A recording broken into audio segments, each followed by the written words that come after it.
Okay, continuing with the 9mm Luger cartridges, we have completed decapping and resizing all 50 cases. As you can see, I have them in a shell holder. From here on out during the reloading process, I like to use shell holders because it keeps everything very controlled, especially because once you have powder in the cases before you have bullets seated, there's an obvious possibility of dumping them. At this stage, I store them upside down. This tells me two things. One, that I don't have primers in them yet, and the other one, that I obviously can't have powder in them yet. Even when they're primed, they'll stay upside down until I'm actually ready to put powder in them. This is a habit that's very worth getting into. The trays come in different sizes and configurations. This particular size one also has a nice cap on it to keep it covered, keep everything dust and dirt out if you happen to be interrupted and have to stop at any particular point in your reloading. The other habit that you really should get into is you should put, if you ever have to stop your reloading at a particular stage, take a post-it note, stick it with the cases, and tell you exactly where they are, that they've been sized or not, decapped or not, primed or not. Powder, especially when you put powder in them, if you're not finished the cartridge, you should have a note on there that tells you the exact charge weight and brand and name of the powder that you're using for that particular load. Now, couple of things. First of all, if you're going to measure cases, this is the stage where you would do it. You could obviously do it with a micrometer.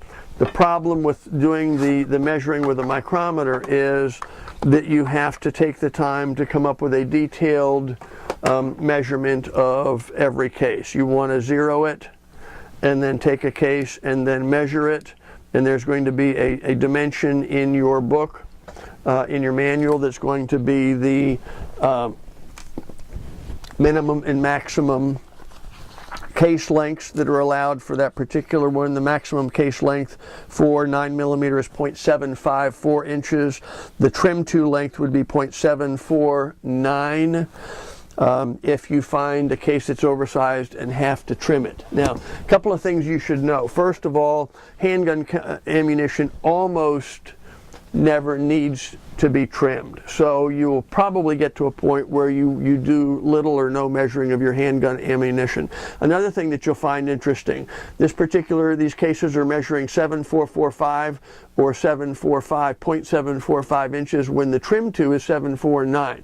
And you have to ask yourself, well, how can that be? This is even shorter than the length you'd trim it to if you were going to be trimming it in the first place. The reason for that is that a lot of commercial ammunition actually has cases that are slightly below even the trim to length that's given in the manuals. Why, I don't know. Perhaps it's because they save a tiny bit of brass for every cartridge, and over millions of cartridges that adds up to real money.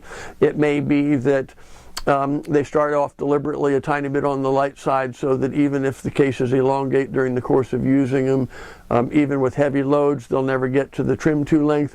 I don't have a valid explanation for it. I just know that it's the case that in a lot of times you're going to measure cases from commercial ammunition, and those cases are going to actually be below even the trim to length. Now, rather than using a measuring device like the calipers where you have to adjust every single one of them, if you're going to measure, and I would recommend you do it with rifle ammunition always, and with handgun it's almost an optional stage, I would get something like this Lyman case measuring guide, because all you have to do literally is hold the case in the appropriate open slot. This is 9mm Luger, and it gives you the maximum length over here is 0.754. It's go, no go. It either fits or it doesn't fit. If it doesn't fit, that means it needs to be trimmed. If it does fit, it means it's at least, it doesn't tell you what it is, but it tells you it's below the maximum. So you could very quickly go through the whole box and see that all of these are below the maximum. We're not going to bother with the whole thing because I know that this particular batch is, but that's how you would measure it if you were going to measure it. If you need to trim, there are videos in our library about how to trim the cases. If you trim the cases, you're going to want to chamfer or deburr both the inside and outside edge, because when they're cut off, it's going to leave a very, very sharp edge on the case. Now there's one last stage. We're assuming that these are finished, they're deprimed, they're ready for the next stages. There's one last stage that we'll discuss here very quickly, and that's whether or not you clean these primer pockets. Again, this is another area of debate in reloading circles, but there are very credible, very experienced reloading writers who now say they don't even bother cleaning the primer pockets. The reality is the primer pockets don't continually get dirtier and dirtier as you add as you reload them and fire them over and over and over again. The actual explosion caused by the primer going off will deposit stuff in the primer pocket, but it'll also blow away some of the old stuff in the primer pocket. So really they're going to get a little bit on the dirty side, but they're going to stay there. It's not going to get worse over time. Now there are very simple tools. You can see this extremely simple little tool here. It literally costs only $2 or $3. It has a larger end for larger primer pockets and a smaller end for smaller primer pockets. The larger will work in large primer pockets for rifle and pistol. The small will work for the small primer pockets in rifle and pistol. Literally all you do is put it in there and spin it around a little bit, and just that fast I have taken off enough of this that for all intents and purposes that's a clean primer pocket. It's had the actual deposits simply knocked off. Now you can get more elaborate and more expensive case prep stations where the mandrels spin. You can simply hold the case on the mandrel and it will do this cleaning for you. The irony here though is the powered prep stations, while they're faster, actually run more risk of you doing too much of a particular stage, such as the chamfering or the primer pocket cleaning, where you could actually remove too much material because it's so easy. I actually kind of prefer the manual system simply because I'm lazy and there's not a whole lot I'm going to put into this. There's no way I can do this to cases and wind up doing too much to the case. Now, the very last step, we're going to skip the primer pocket cleaning for now because it isn't absolutely necessary. We're going to go on to the next step of the reloading, which means advancing to the next die, which is the die for handgun cartridges that slightly bells the mouth of the case so that it can accept the bullet. To set this up, we advance to that particular die. Sometimes it's called a powder through die also because it can be opened where you can literally charge the case. If it's been primed, you could literally drive this up, expand it, and put the powder in all at one step. We're not going to do it that way because we're assuming that we're still all beginners, and so what we're going to do is adjust this. We raise it all the way up. We lower the expansion die until it just touches the shell holder, and then for Lee's instructions, and they may be different for different brands, but for Lee's instructions for the reloading dies, we then back out the die exactly one turn. So keep track of the flats, back it out exactly one turn, and then snug it down. Now this is a starting point only because you can bell the mouth of the cases a little too much or a little too little. And so that raises the question, well, how do you know how much is too much or how do you know how much is too little? The reality is it's trial and error. You're simply going to try the fit of the bullet in the case, and we're going to discuss in just a second. As soon as we get this adjusted, we're going to discuss what that should be. Now, we get this down to just where it's touching. We back it out one turn, we snug this down, and we're going to put, this is finger tight because you don't want to damage the dies. We're going to put a case in the shell holder and we're going to raise it slowly. You will feel it slightly contact the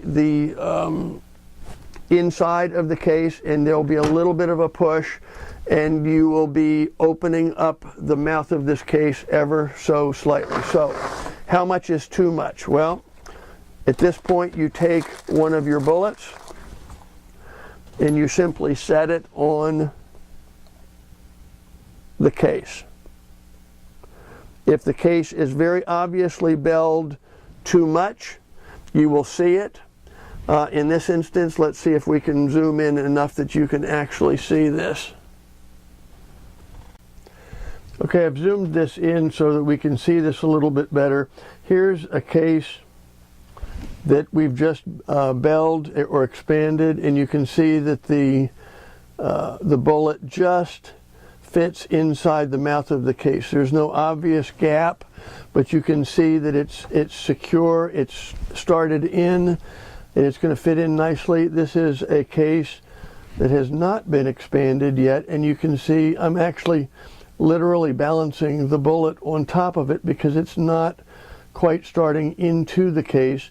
And I think you can see in the video that the one that's inserted that was belled a little bit is a tiny bit shorter than the one that isn't, which also is another indicator that we've just belled that enough because the bullet started in it. And as I said, this is trial and error, but I've found that the adjustments on the dies from the manufacturers are generally a great starting point, and very seldom is any adjustment needed.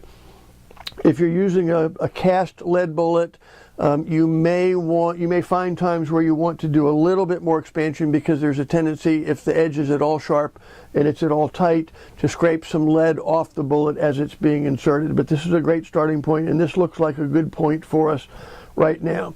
Here's a bullet. This happens to be a cartridge that's a 38 special, but it shows you what happens if you try to insert a bullet in a case that has not been expanded. It literally rips the side out of the brass. The other extreme, the bullet will simply go too far in the case before you put it into the final dies, where you do a little bit of crimping and snug the case back up around the bullet. It's not a case. It's nothing to lose sleep over. If you find when you get to the bullet seating stages that it's not quite expanded enough, obviously because you put primed shells in this expanding die and run them up and actually put powder into it through the die, it's okay to take that case again with a primer and a little powder in it and put it back up in there and expand it a tiny bit more. It shouldn't be necessary if you do this little bit of experimentation first and you find that you've got a reasonable fit to get started, to get the bullets started in the cases. On the other extreme, if you've expanded too much, again, not to worry or lose sleep. When you do the final crimping, you're going to be snugging the brass back up around it. All you've done is a little bit more work hardening. You might have shortened the life of the case, but you're not going to do anything serious. You're not going to do anything dangerous. But if you use the adjustments as provided by the die manufacturers, you should be fine.